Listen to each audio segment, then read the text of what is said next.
All right, it's a debate that most likely every parent in Western New York, in addition to some adults, do teenagers have any part or point in being on the Chippewa Strip at night? Well, Anthony, you were on the story yesterday. You're here to bring us up to speed on the latest Common Council vote. Yeah, they're calling this commingling, and this is what it is. Basically, they don't want people under 21 in any of the bars. Now, they've kind of been talking about how exactly you do this, because it's not exactly an easy thing, but bars and clubs now will be off limits to people under 21 if the ordinance, or once the ordinance was passed by the Common Council. Now, that was yesterday.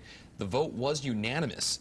Now, to appease some business owners who didn't want exactly to shut out those younger crowds, they will give them Thursday nights for college night. That's what they're going to call it. And clubs can also apply for a special over-under permit for certain events. Now, Mayor Byron Brown has 10 days to veto this. Some people have talked about, is this even legal? Can they do this? So that's kind of the big debate right now. Well, here's my question, first of all. What happens on Thursday nights, this commingling, that doesn't happen the other nights? Are they... What is it? They shouldn't be allowed anything. How are you going to stop them? They're going to card It's kind them? of interesting. I mean, I worked as a bartender through college and then early on in my career, and we just didn't allow people under 21 in the right bar off. at Right. all. You weren't even allowed inside the bar, Right. because I think if you're going to have them in there, you're just going to ask for trouble, because it is so easy to pass somebody a drink, just like you said, and actually talk to Councilman Rich Fontana about that. Here's what he had to say. We all know that they want to have younger kids and younger girls, especially in the bars, to bring more people to the bars. We all know this. We all know the drill. They could get on camera and complain all they want. Oh, this is a problem, and you know we need under 21 at the bar. You don't. I don't want to be in a bar where there's people less than 21 years old. To be honest with you, they're not as mature. They shouldn't be there because they're not drinking, and I don't buy the fact that they're drinking pop inside of a bar.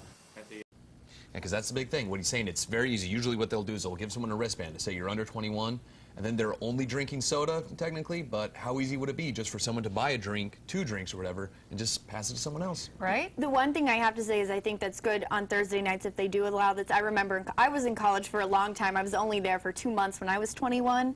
And so what happened was you would go into these bars for like fundraisers. The big thing at Penn State is Thon. And there would be an upstairs area and a downstairs area. And basically 21-year-olds in the upstairs area, and you couldn't bring a drink out of that area. So it was successful. So if it's for something like that, a fundraiser of some sort, I getting agree, a people special out. event. But Sure. these every Thursday, or why in the first place would a bar owner want somebody underage when you're risking your license? Well, and that's the other thing, too. I'm glad you brought that up. The bar owners, they're going to be the ones who have to enforce this. Police are going to be doing some sweeps to make sure that they are going under, who I guess abiding by this, if it passed, we should say that. And if it happens, they could take their license away. So That's a lot to lose. It is, very. All right, the debate will continue. Thanks so much, Anthony. We're